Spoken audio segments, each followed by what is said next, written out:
কমিটির নসিহত করলাম, এবার আপনাদেরকেও কিছু নসিহত করি। প্রথম নসিহত হলো, প্রিয় ভাই, দেখুন, কখনোই কোনোভাবে মাদ্রাসা পারপাসে কোনো ফায়দা হলে, তিনি ফায়দা হলে আমরা কোনো উচ্চবাচ্য করব না, চিৎকার করে উঠবো না, ঠিক আছে? তো হঠাৎ করে আমার এক ভাই বইলা বসছে, একটা 30-এর উপরে বাইজে গেছে আর কি, নামাজের টাইম চলে যাচ্ছে, বলে বসছে, হুজুর এখনো নামাজ শুরু করেন না। আমার ভাই, তখন আমি রাগ করে বলছি যে আপনি এটা কিভাবে বললেন? মাদ্রাসার মসজিদের ফায়দার জন্য 10টা মিনিট যদি চলে যায়, এতে করে আপনার বসা উচিত। আপনি যদি এই 10টা মিনিট বসতে না পারেন মসজিদে, তাহলে বুঝতে হবে শয়তানে আপনাকে খোঁচা দিতেছে। তো এই জন্য আমরা এই আদবের খেলাফ কোনো কিছু করব না। কোনো কিছু বলবার থাকলে আমরা লিখিতভাবে মঞ্চে একজন ঘুরে আইসা লিখিতভাবে জানাবো ইনশাআল্লাহ, ঠিক আছে? ইনশাআল্লাহ আপনারাও আসলেন। এটা যদি ভালোবাসা হয় আমার প্রতি, আমি বলবো এই ভালোবাসাটা হইতে হবে কার জন্য? বলেন না, কার জন্য? ব্যক্তিগত ভালোবাসার কোনো মূল্য নাই। ব্যক্তি যে কোনো মুহূর্তে পরিবর্তন হয়ে যেতে পারে, ব্যক্তি যে কোনো মুহূর্তে আদর্শচ্যুত হয়ে যেতে পারে, ব্যক্তি যে কোনো মুহূর্তে পকেট এবং পেটের জন্য ধান্দাবাজি করা শুরু করতে পারে, ব্যক্তি খায়সাতের জন্য তার পূর্বের বক্তব্য ছেড়ে দিতে পারে, কিন্তু কোরআন সুন্নাহ কখনোই পরিবর্তন হবে, আল্লাহ এবং তার রাসূলের বিধান কখনোই পরিবর্তন হবে। এই জন্য আমাদের ভালোবাসা হবে কার জন্য? আরো জোরে বলেন, কার জন্য? কোথায় গেছেন এই ঠাকুরগাঁওয়ের মানুষ? আপনারা কি কোন? আমাদের নেত্রকোনায় হিপলা হয়ে গেছে গা, কুয়াশায় খোলামেলা থাকলে ঢাকায় কয় পুতায় গেছে, নেত্রকোনায় কয় হিপলা হয়ে গেছে। আপনারা কি কোন? চাপসা গেছে, চাপসা চাপড়া।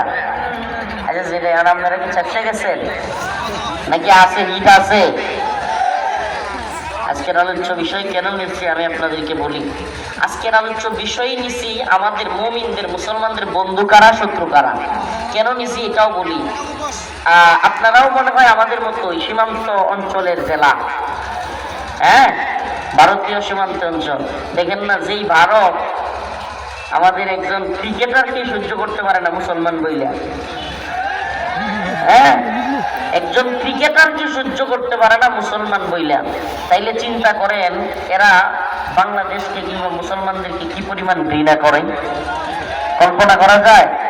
আজকে কিছুক্ষণ আগে একটা নিউজ দেখলাম যে এক রিক্সা চালককে মুসলিম হওয়ার অপরাধে রিক্সা চালক মুসলমানকে ধরে ধরে পিটাই দিচ্ছে। নাউজুবিল্লাহ।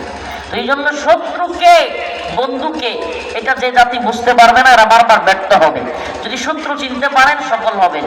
আল্লাহ রাসূল বলেছেন, মান আহাব্বা লিল্লাহ ওয়া আবগাদা লিল্লাহ ওয়া আ'তা লিল্লাহ ওয়া মানা লিল্লাহ ফাকাদ ইসতাকমালাল ঈমান।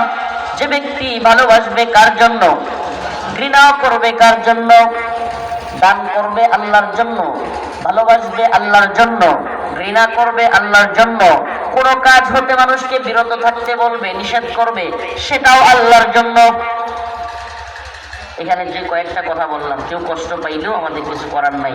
কেন কথাগুলো বলছি এই জন্য, যাতে করে আমরা আল্লাহর দিকে মুতাওয়াজ্জ হইতে পারি। দুনিয়ার কাউরে খুশি করবার জন্য যেন আল্লাহর বিধান, রাসূলের বিধানগুলো হেরফের হয়ে না যায়।